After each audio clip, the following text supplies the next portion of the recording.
Hello everyone, welcome to all of you. This is Namrata Agrawal and in today's class we will discuss the topic of DNA replication. Replication का क्या मतलब होता है? Replication का मतलब होता है रेप्लिका, टू प्रोड्यूस रेप्लिका या कॉपी, मतलब कि अपने जैसी ही कोई एक दूसरी कॉपी बनाना।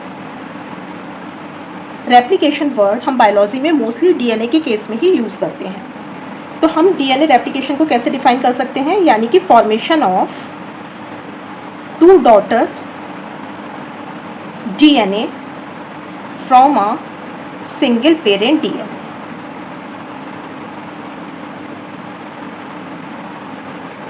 समझ में आया क्या होता है डीएनए रेप्लिकेशन? अब डीएनए रेप्लिकेशन की आखिर ज़रूरत पड़ती क्यों है, क्यों होता है डीएनए रेप्लिकेट? तो जब सेल डिवाइड करती है तब एक सेल से क्या होता है, दो सेल बनती हैं। उस समय पर जो सेल के जितने भी कंटेंट हैं, सेल ऑर्गेनेल्स हैं, न्यूक्लियस है, न्यूक्लियस के अंदर डीएनए, वो सभी अपनी अपनी कॉपी बनाते हैं, जिससे कि जो दो सेल बनी हैं उनके अंदर कंटेंट इक्वली डिवाइड हो सके। इसी प्रोसेस में डीएनए भी अपने आप को रेप्लिकेट करता है, यानी कि डबल करता है, और जो नई डॉटर सेल्स बनी हैं उनके अंदर एक एक कॉपी डीएनए की ट्रांसफ़र कर दी जाती है। इस तरह से दो इंडिविजुअल सेल्स, एक सेल दो सेल में डिवाइड हो जाती है। ठीक है, अब ये DNA replication occurs in S phase of cell cycle. Cell cycle की एस फेज में डीएनए रेप्लिकेशन होता है। देखिए, सेल साइकिल में 4 फेजेस होती हैं टोटल। क्या क्या नाम होते हैं उनके? G1, S, G2 और M। ठीक है, तो S फेज में डीएनए का रेप्लिकेशन होता है। कौन सी सेल में होगा ये? यूकैरियोटिक सेल में। S फेज में डीएनए का रेप्लिकेशन यूकैरियोटिक सेल में होगा। प्रोकैरियोटिक सेल में क्या होता है? प्रोकैरियोटिक सेल में तो S फेज सेल साइकिल ही नहीं होती, तो S फेज होने का भी कोई मीनिंग नहीं है। प्रोकैरियोटिक सेल में डीएनए का डुप्लीकेशन तो होगा, यानी कि डीएनए का रेप्लिकेशन तो होगा, बट वहाँ पर कोई डिफाइंड सेल साइकिल नहीं होती है। तो डीएनए रेप्लिकेशन किसी भी समय पर कर सकता है। क्यों नहीं होती कोई डिफाइंड सेल साइकिल? क्योंकि प्रोकैरियोटिक सेल में कोई न्यूक्लियस ही नहीं होता है, डिफाइंड न्यूक्लियस ही नहीं होता है। तो ये लिख लीजिए यहाँ पर, नो सेल साइकिल। तो प्रोकैरियोटिक डीएनए रेप्लिकेट करेगा बट एस फेज नहीं होगी वहाँ पर। ठीक है, तो इससे एक बात क्लियर हो गई कि डीएनए रेप्लिकेशन जो है occurs in both prokaryotic and eukaryotic cells, दोनों ही तरह की सेल्स में होता है। अब देख लेते हैं होता कहाँ पर है, लोकेशन क्या है डीएनए रेप्लिकेशन की। तो प्रोकैरियोटिक सेल में और यूकैरियोटिक सेल में, दोनों में देख लेते हैं। प्रोकैरियोटिक सेल में डीएनए रेप्लिकेशन होता है अकर्स इन साइटोप्लाज्म, क्योंकि प्रोकैरियोटिक सेल के अंदर न्यूक्लियस नहीं होता है, न्यूक्लियर मेम्ब्रेन एब्सेंट है, और जो उसका जेनेटिक मटेरियल है वो एक रीजन में कन्फाइंड होता है, जिसे हम न्यूक्लियोइड बोलते हैं। तो साइटोप्लाज्म में ही हम बोलेंगे इसको प्रोकैरियोटिक सेल में रेप्लिकेशन होता है, और यूकैरियोटिक सेल में DNA replication occurs inside nucleus. Nucleus के अंदर डीएनए है तो वही रेप्लिकेट करेगा। प्रोकैरियोटिक सेल का डीएनए कैसा होता है? सर्कुलर होता है, डबल स्ट्रैंडेड होता है। सर्कुलर को मैं इस तरह से लिख रही हूँ, सर्कुलर डबल स्ट्रैंडेड होता है, जबकि यूकैरियोटिक सेल का डीएनए क्या होता है? लीनियर होता है, except mitochondrial and chloroplast DNA. Mitochondria और क्लोरोप्लास्ट के अंदर भी डीएनए होता है, वो कैसा होता है? वो सर्कुलर होता है, वो लीनियर नहीं होता है, except mitochondrial and chloroplast DNA. Third point क्या हम बता सकते हैं? जो प्रोकैरियोटिक सेल होती है उसमें डीएनए में सिंगल ओरिजिन होता है, single origin, whereas eukaryotic cell has many origins. अब ये क्या चीज़ है ओरिजिन? देखिए, जैसे कि आप सब मैं एक डीएनए बना देती हूँ यहाँ पर। ये हमने डीएनए बनाया।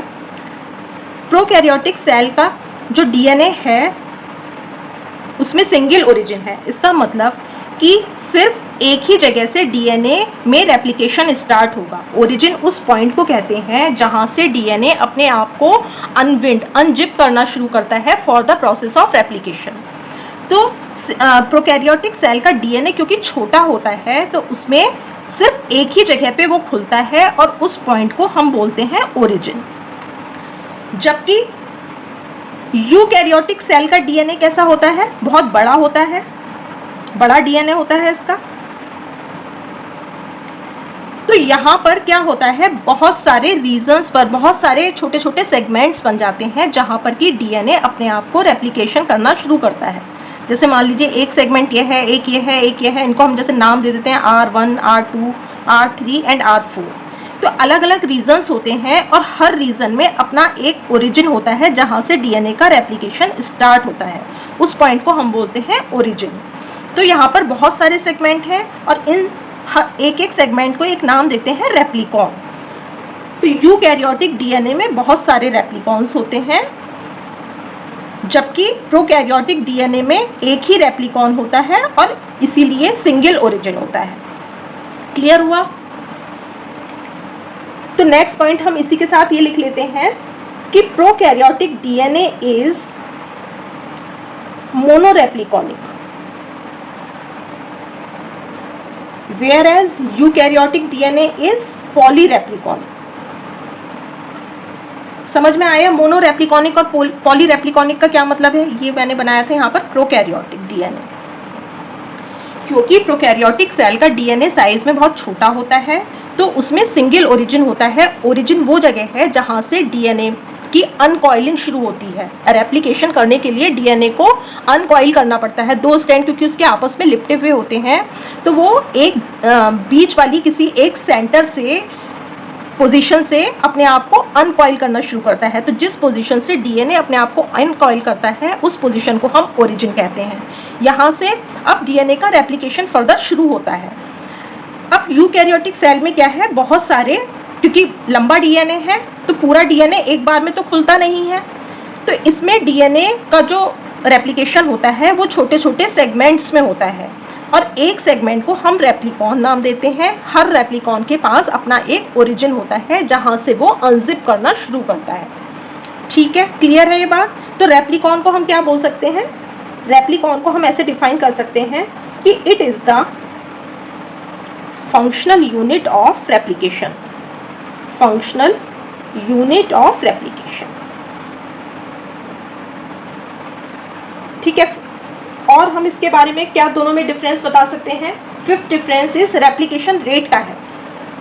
जो प्रोकैरियोटिक डीएनए होता है उसमें रेप्लिकेशन का रेट फास्ट होता है as compare to eukaryotic cell. तो लिख लेते हैं यहाँ पर रेप्लिकेशन रेट। देखिए प्रोकैरियोटिक सेल में हम ई कोलाई का केस अगर लेकर चलें तो आप एनसीईआरटी में दिया हुआ है कि रेप्लिकेशन रेट होता है 2000 बेस पेयर्स पर सेकेंड। हमें पता है कि ई कोलाई में नंबर ऑफ बेसेस होते हैं, number of base pairs is equal to 4 × 10⁻6 होते हैं और रेप्लिकेशन रेट है 2000 बेस पेयर पर सेकेंड, यानी कि इसमें एक सेकेंड में 2000 बेस पेयर को एडिशन होता है at the time of replication. जबकि यूकैरियोटिक सेल में replication rate is equal to 100 से 200 बेस पेयर्स पर सेकेंड। तो दोनों में बहुत डिफरेंस है रेप्लिकेशन के रेट में। पहले हम शॉर्ट में डीएनए रेप्लिकेशन की प्रोसेस को समझ लेते हैं। देखिए डीएनए में क्या होता है, डबल हेलिकल स्ट्रक्चर है, यानी कि दो स्ट्रैंड्स हैं जो आपस में कॉइल हुए रहते हैं। मैंने आपको बताया था कि एक सेंटर पोजीशन जिसको कि हम ओरिजिन नाम देते हैं, यहाँ से डीएनए अपने आप को खोलना शुरू करता है, यानी कि अनकॉइलिंग होती है रेप्लिकेशन के टाइम पर। अब जब यहाँ से समझ लीजिए ये ओरिजिन है, यहाँ से डीएनए खुलना शुरू हुआ, तो मैंने कुछ पोर्शन यहाँ पर ये खोल कर दिखाया है। बाकी का डीएनए अभी क्या है, कॉइल्ड पोजीशन में है। एक बार में थोड़ा थोड़ा डीएनए ही अपने आप को अनकॉइल करता है। सारा डीएनए एक बार में अनकॉइल नहीं कर सकता because it requires lots of energy. तो थोड़ा थोड़ा पोर्शन डीएनए का खुलता है, उसका रेप्लिकेशन होता है, फिर थोड़ा सा और डीएनए खुलेगा, फिर उसका रेप्लिकेशन होगा। इस तरह से जब तक पूरे डीएनए का रेप्लिकेशन नहीं हो जाता ये प्रोसेस चलती रहती है। ठीक है, अब डीएनए यहाँ से खुला, ये ओपन पोर्शन है। अगर मैं इसको बीच में से स्प्लिट कर दूँ तब आधा हिस्सा इधर हो गया, आधा हिस्सा अलग हो गया। तो ये जो दो हाफ्स बने हैं, इन टू हाफ्स को हम बोलते हैं रेप्लिकेशन फोर्क। तो कितनी रेप्लिकेशन फोर्क हो गई? 2। आधी ये है, आधा ये है। तो आपको आधे हिस्से में डीएनए रेप्लिकेशन की स्टडी करनी है, यानी कि एक रेप्लिकेशन फोर्क में डीएनए की स्टडी करनी है। अब जैसे ये ओपन डीएनए हुआ, तो आपको पता है डीएनए के ऊपर यहाँ पर बेस पेयर्स लगे होते हैं। अब अगर मैं मान लेती हूँ कि ये है, इनकी सीक्वेंसेस बना लेते हैं, ए है, यहाँ पे सी है, ये जी है, ये टी है, फिर से ए मान लिया, सी, जी, इस तरह से ये बेसेस लगे हुए हैं। तो अब इसके कॉम्प्लीमेंट्री डीएनए ये वाला था, तो यहाँ पर कौन से बेस पेयर्स होंगे उनको भी लिख लेते हैं। तो ए था यहाँ पर, तो क्या होगा? T, A always pairs with T, C with G, G with C, T A, T, G and C. तो यानी कि इस तरह से पेयरिंग हुई भी थी। अब ये दोनों स्ट्रैंड्स क्या है? पेरेंट डीएनए है, ये पेरेंट डीएनए है और ये भी पेरेंट डीएनए है। इन्हीं दोनों डीएनए स्ट्रैंड्स को टेम्पलेट मानकर डीएनए पॉलीमरेज जो है न्यू पॉलीन्यूक्लियोटाइड चेन की सिंथेसिस करेगा, यानी कि एक डीएनए चेन जो है यहाँ पर सिंथेसाइज होगी और एक डीएनए चेन नई वाली यहाँ सिंथेसाइज होगी। इस तरह एक डॉटर डीएनए ये बन जाएगा जब डीएनए रेप्लिकेशन कंप्लीट हो जाएगा, और दूसरा डॉटर डीएनए ये बन जाएगा, डॉटर डीएनए, और ये वाला भी डॉटर डीएनए। तो एक डीएनए से दो डॉटर डीएनए इस तरह से बन जाएंगे।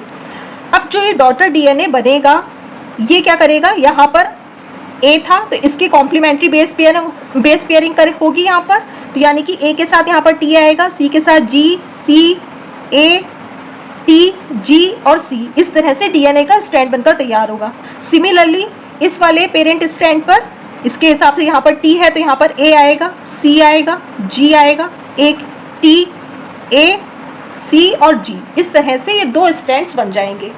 अब ये वाली जो प्रोसेस है ये मैंने अभी आपको शॉर्ट में बताया है। इस प्रोसेस में बहुत सारे एंजाइम्स यूज़ होते हैं। वो एंजाइम्स क्या क्या हैं उनके बारे में वन बाय वन डिस्कस कर लेते हैं, फिर उसके बाद पूरी प्रोसेस का एक एक स्टेप हम डिटेल में डिस्कस करेंगे। ये एक जनरल आइडिया है जो कि आपको अपने माइंड में रखना है कि इस तरह से डीएनए का रेप्लिकेशन होगा। यहाँ पर मैंने सिर्फ एक रेप्लिकॉन दिखाया है आपको, यानी कि ये प्रोकैरियोटिक डीएनए होगा अगर एक ही रेप्लिकॉन है तो। रेप्लिकॉन के जो एंड्स होते हैं उनको हम बोलते हैं टर्मिनस। दो टर्मिनस हो गए एक रेप्लिकॉन में। ये क्या है? सिंगल रेप्लिकॉन है, रेप्लिकॉन, और ये इसके दो टर्मिनस हो गए। अगर यही यूकैरियोटिक डीएनए होता तो उसमें क्या होते? बहुत सारे रेप्लिकॉन होते। डीएनए एक साथ कई जगह पे रेप्लिकेशन स्टार्ट होता डीएनए में, और हर रेप्लिकॉन का एक ओरिजिन होता। ठीक है, तो इसलिए इसको हम मल्टी रेप्लिकॉनिक बोलते हैं और प्रोकैरियोटिक डीएनए को मोनो रेप्लिकॉनिक बोलते हैं। अब देख लेते हैं कौन कौन से एंजाइम यूज़ हो रहे हैं रेप्लिकेशन की प्रोसेस में। तो पहला एंजाइम जो यूज़ होता है उसका नाम है हेलिकेज। हेलिकेज का क्या काम होता है कि ये डीएनए में जो डबल हेलिक्स होती हैं, दो हेलिक्स होती हैं, उनको ओपन करने का काम करता है। Open the double helix of DNA. और ये प्रोसेस शुरू कहाँ से होगी? ओरिजिन पर से। ओरिजिन पर से हेलिकेज अपना काम करना शुरू करेगा और डीएनए को खोलता चला जाएगा। पहले थोड़ा पोर्शन खोलेगा, उसका रेप्लिकेशन हो जाएगा, फिर हेलिकेज आगे बढ़ेगा और जो डीएनए अभी अनकॉइल है उसको खोलेगा, फिर उसका रेप्लिकेशन होगा, फिर हेलिकेज और आगे बढ़ के बाकी का डीएनए भी खोलता जाएगा। और हेलिकेज खोलने के लिए करेगा क्या? ये कट करेगा हाइड्रोजन बॉन्ड को। दो डीएनए हेलिक्स के बीच में हाइड्रोजन बॉन्ड होते हैं, तो ये हाइड्रोजन बॉन्ड को कट करता है। Cuts the hydrogen bond between two helix या between two strands of DNA. ठीक है। सेकेंड एंजाइम इज, जिसको हम बोलते हैं सेकेंड, एक प्रोटीन है एसएसबी, जिसको कि बोलते हैं सिंगल स्ट्रैंडेड बाइंडिंग प्रोटीन। इस प्रोटीन का क्या काम है? देखिए, जब हेलिकेज ने दोनों स्ट्रैंड्स को ओपन करा, तब क्योंकि डीएनए के स्ट्रैंड्स आपस में कॉम्प्लीमेंट्री होते हैं, तो ये एक दूसरे से फिर से पेयरिंग ना कर लें, ये फिर से ना जुड़ जाएं, इसके लिए एक प्रोटीन होती है एसएसपी, जो कि इन दोनों स्ट्रैंड्स को अलग अलग रखने का काम करती है। क्लियर हुआ? ठीक है। Third enzyme which is used in this process is DNA polymerase. DNA polymerase, ये रेप्लिकेशन प्रोसेस का मेन एंजाइम है। इसका क्या काम होता है, ये नए नए न्यूक्लियोटाइड्स को लाकर जोड़ता है जिससे कि डीएनए का एक नया पॉलीन्यूक्लियोटाइड चेन बन सके। ठीक है, डीएनए क्या है, पॉलीमर है न्यूक्लियोटाइड का। न्यूक्लियोटाइड के बजाय डीऑक्सी राइबो न्यूक्लियोटाइड कहना ज़्यादा सही होगा क्योंकि डीएनए यहाँ पर है, तो यानी कि डीऑक्सी राइबो शुगर है इसमें, तो ये उन न्यूक्लियोटाइड्स की चेन को बनाता है ये डीएनए पॉलीमरेज। तो यहाँ पर लिख देते हैं this is the main enzyme.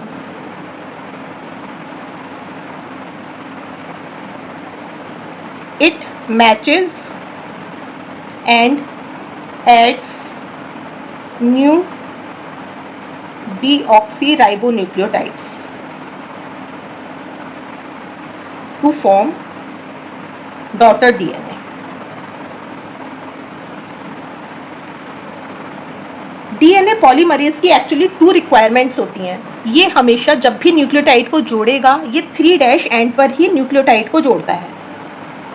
कहाँ पर जोड़ेगा, ये कभी भी 5' एंड पर न्यूक्लियोटाइड को लाकर नहीं जोड़ेगा। It always adds new deoxyribonucleotides at 3' end. ठीक है, जो पॉलीन्यूक्लियोटाइड चेन बन रही है it always forms in 5:3' direction. DNA polymerase जो है पॉलीन्यूक्लियोटाइड की चेन को 5' to 3' डायरेक्शन में ही बनाता है। देखो अगर 3' एंड पर ये जोड़ रहा है, मान लो कि ये डीएनए की एक चेन है, ये इसका 5' एंड है, ये 3' एंड है, और हम कह रहे हैं कि डीएनए पॉलीमरेज जो है 3' एंड पर ही नए न्यूक्लियोटाइड्स को जोड़ेगा। अब नए न्यूक्लियोटाइड्स ये यहाँ पर ये ऐसे जुड़ते चले जा रहे हैं, तो डीएनए जो कि चेन बन रही है उसकी डायरेक्शन क्या हुई, 5' to 3'। ठीक है, क्लियर हो गई बात। अब जो है हम नेक्स्ट एंजाइम के बारे में डिस्कस कर लेते हैं। नेक्स्ट एंजाइम है प्राइमेज। प्राइमेज का क्या काम होता है, it synthesises primer. It synthesises primer. Primer क्या होते हैं, यहाँ पर लिखिए सिंथेसाइजेस आरएनए प्राइमर। प्राइमर जो होता है ये एक स्टार्टिंग पॉइंट की तरह काम करता है जिसके ऊपर डीएनए पॉलीमरेज डीऑक्सीराइबोन्यूक्लियोटाइड्स को ला लाकर जोड़ता है। जब डीएनए रेप्लिकेशन होता है, जैसे कि 2 स्ट्रैंड्स हैं, ये देखो ये एक मैंने रेप्लिकेशन फोर्क बनाया, अब यहाँ पर जो है नए न्यूक्लियोटाइड्स जुड़ेंगे। ये तो क्या है, पेरेंट डीएनए है। पेरेंट डीएनए से अब जब डॉटर डीएनए बनेगा तो वो यहाँ पर बनेगा। इसको न्यूक्लियोटाइड्स को जोड़ने का काम कौन करता है, डीएनए पॉलीमरेज। लेकिन डीएनए पॉलीमरेज तभी अपना फंक्शन शुरू कर पाता है जब प्राइमेज एंजाइम ने एक आरएनए प्राइमर की सिंथेसिस कर कर दी होती है। ये आरएनए प्राइमर के ऊपर ही नए न्यूक्लियोटाइड्स को जोड़ सकता है। ये 0 से शुरू नहीं कर सकता कि अपने आप से ये न्यूक्लियोटाइड्स को जोड़ना शुरू कर दे। जब इसको एक प्राइमर की सीक्वेंस मिली होती है जो कि आरएनए प्राइमर होता है, it is a short sequence of RNA nucleotides, उन्हीं के ऊपर डीएनए पॉलीमरेज अपने बाकी के न्यूक्लियोटाइड्स को जोड़कर चेन को आगे बढ़ाता है और डॉटर डीएनए की फॉर्मेशन करता है। तो इस आरएनए प्राइमर को सिंथेसाइज करता है प्राइमेज एंजाइम। अब ये प्राइमर चूंकि आरएनए का बना हुआ है, इसका मतलब क्या हुआ कि प्राइमेज एंजाइम एक तरह का आरएनए पॉलीमरेज है। It's a type of RNA polymerase. Fifth enzyme which is used in this process, उसका नाम है डीएनए लाइगेज।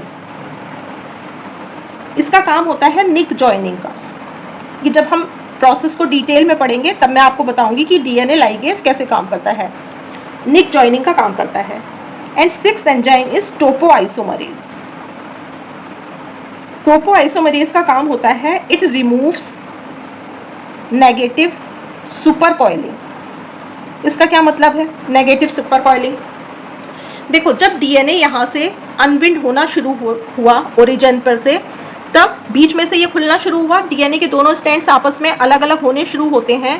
तब क्या होता है, जो एंड्स होते हैं डीएनए के, वहाँ पर जाकर डीएनए अपने आप को बहुत उलझा लेता है, बहुत ज़्यादा कॉइल हो जाता है। आप जैसे अगर कोई किसी रस्सी को आप बीच में से ओपन करना शुरू करोगे तो उसके दोनों एंड्स बहुत ज़्यादा उलझ जाते हैं। तो उसी कॉइलिंग को हम क्या बोलते हैं, नेगेटिव सुपर कॉइलिंग। इस नेगेटिव सुपर कॉइलिंग को रिमूव करने का काम करता है एक एंजाइम जिसका नाम है टोपोआइसोमरेज। ठीक है, टोपोआइसोमरेज यूकैरियोट्स में पाया जाता है, और इसी काम को प्रोकैरियोट्स में एक एंजाइम करता है जिसका नाम होता है डीएनए गायरेज। डीएनए गायरेज कहाँ पर होता है? प्रोकैरियोट्स में। ठीक है, तो ये इतने सारे एंजाइम्स डीएनए रेप्लिकेशन की प्रोसेस में यूज होते हैं, तब कहीं जाकर क्या होता है? डीएनए का रेप्लिकेशन होता है। अब यहाँ पर मैं आपको डीएनए पॉलीमरेज एंजाइम के बारे में एक चीज़ और बताती हूँ। जैसे डीएनए पॉलीमरेज जो है, इसको हम बोलते हैं डीएनए डिपेंडेंट डीएनए पॉलीमरेज। देखो, डीएनए पॉलीमरेज का काम होता है डीएनए को बनाना, यानी कि डीएनए के न्यूक्लियोटाइड्स को जोड़कर डीएनए की नई चेन बनाना। इसी तरह अगर आरएनए पॉलीमरेज मैं यहाँ पर लिख दूँ, आरएनए पॉलीमरेज क्या बनाएगा? आरएनए की चेन बनाएगा, सिंथेसाइजेस आरएनए। और डीएनए पॉलीमरेज है तो ये क्या सिंथेसाइज करेगा? DNA, synthesises DNA. तो हमने इसके आगे डीएनए डिपेंडेंट क्यों लगाया? वो इसलिए लगाया क्योंकि ये एंजाइम डीएनए को टेम्पलेट मानकर उसी के ऊपर न्यू पॉलीन्यूक्लियोटाइड चेन की सिंथेसिस करता है। देखो यहाँ पर ये एक डीएनए का स्ट्रैंड है, इस डीएनए से ये न्यू डॉटर स्ट्रैंड बन रहा है, यानी कि डीएनए पॉलीमरेज इस पेरेंट डीएनए को टेम्पलेट मानकर उसी के कॉम्प्लीमेंट्री बेस पेयरिंग करके एक नया डॉटर डीएनए यहाँ बना रहा है और दूसरा डॉटर डीएनए यहाँ बना रहा है। तो इसलिए क्योंकि ये डीएनए को टेम्पलेट मानकर काम कर रहा है, इसलिए हम इसको बोलते हैं डीएनए डिपेंडेंट डीएनए पॉलीमरेज। और आरएनए पॉलीमरेज, जैसे कि मैंने यहाँ पर बताया था प्राइमेज में कि it's a type of RNA polymerase, क्योंकि इसने आरएनए प्राइमर की सिंथेसिस करी थी। तो आरएनए पॉलीमरेज आरएनए बनाएगा। अब यह जैसे डीएनए डिपेंडेंट डीएनए पॉलीमरेज मैंने बताया, ऐसे ही आरएनए डिपेंडेंट डीएनए पॉलीमरेज भी हो सकता है। ये हम एक्स्ट्रा आपको बता रहे हैं यहाँ पर, जिससे कि for better understanding. RNA dependent DNA polymerase, इसका क्या मतलब है? ये क्या होता है? आरएनए डिपेंडेंट डीएनए पॉलीमरेज का मतलब हुआ कि जो आरएनए को एज अ टेम्पलेट यूज करे। टेम्पलेट क्या होगा यहाँ पर? आरएनए। आरएनए से डीएनए बनाएगा ये। वहां पर तो डीएनए से ही डीएनए बन रहा है, यहाँ पर आरएनए से डीएनए बनेगा। ये कहाँ पर होता है? For example reverse transcriptase enzyme, reverse transcriptase enzyme found in retrovirus.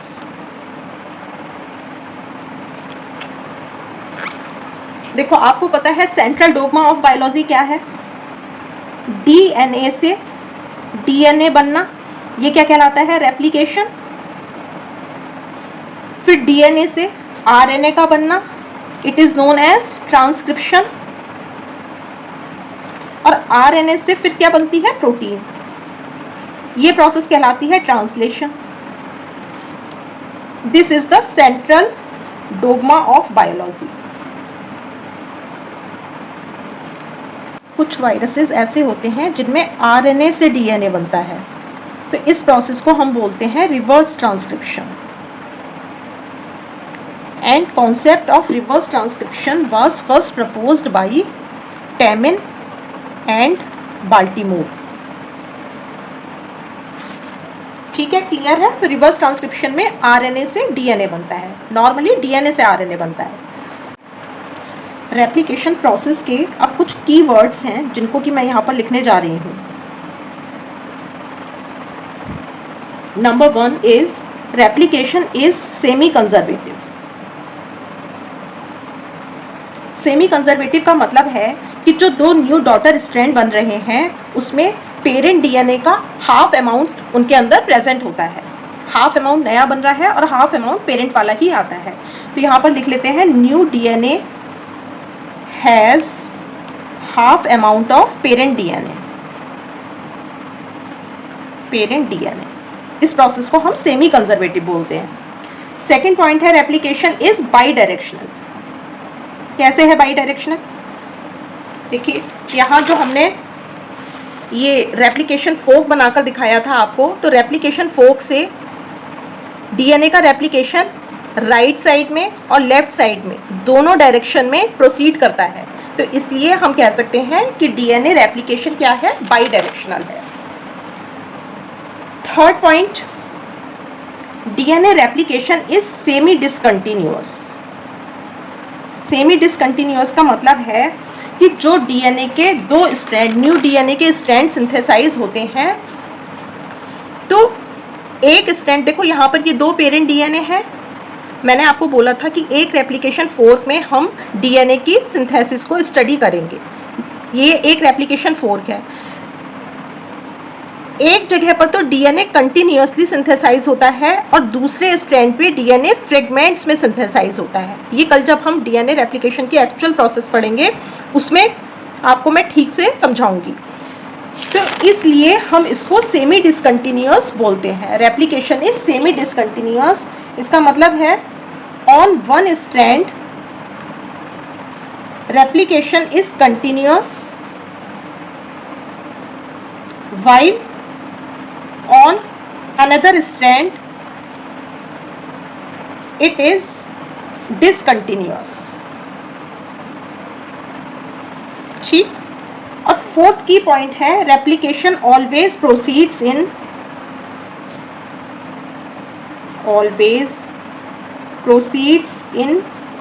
5' to 3' direction.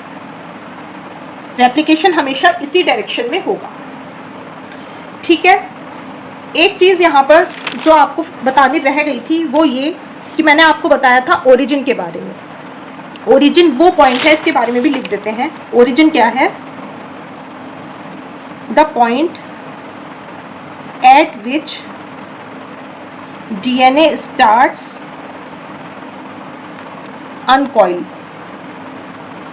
DNA starts to uncoil, उस पॉइंट को हम क्या बोलते हैं? ओरिजिन बोलते हैं। And this region is AT rich region. AT rich region, इसका मतलब है कि इस रीजन में AT सीक्वेंसेस ज़्यादा पाई जाएंगी, क्योंकि A और T के बीच में 2 डबल बॉन्ड होते हैं और G और C बेसिस के बीच में 3 हाइड्रोजन बॉन्ड होते हैं। तो इसलिए A और T को, अगर A और T रीजन ज़्यादा होंगे तो वहाँ से डीएनए को अनकॉइल करना इजी होगा। 2 हाइड्रोजन बॉन्ड्स को तोड़ने के लिए कम एनर्जी चाहिएगी और 3 को तोड़ने के लिए ज़्यादा एनर्जी चाहिएगी। तो ओरिजिन पे से क्योंकि डीएनए को खुलना है, इसलिए ये वाली जगह पर AT रीजन ज़्यादा होते हैं, AT सीक्वेंसेस ज़्यादा होती हैं, जिससे कि कम से कम एनर्जी में हम डीएनए को अनकॉइल कर पाएँ। एक चीज़ यहाँ पर और ऐड कर लीजिए पीछे, DNA polymerase always needs a primer, always needs a primer to add nucleotides। DNA polymerase कभी भी 0 से शुरुआत नहीं कर सकता। इसको क्या करना है? न्यूक्लियोटाइड्स ऐड करने हैं डीएनए का स्ट्रैंड बनाने के लिए। तो ये प्राइमर स्ट्रैंड के ऊपर ही न्यूक्लियोटाइड्स को ऐड करना शुरू करेगा। अब ये प्राइमर क्या है? प्राइमर जो है आरएनए के न्यूक्लियोटाइड्स की सीक्वेंसेस हैं, बहुत शॉर्ट सीक्वेंसेस का होता है प्राइमर, से 10 to 15 आरएनए न्यूक्लियोटाइड्स का बना होता है, जिसको कि सिंथेसाइज करता है प्राइमेज एंजाइम। ठीक है, अब बाकी का जो एक्चुअल प्रोसेस है रेप्लिकेशन की वो हम नेक्स्ट वीडियो में डिस्कस करेंगे। तब तक के लिए गुड बाय, थैंक यू।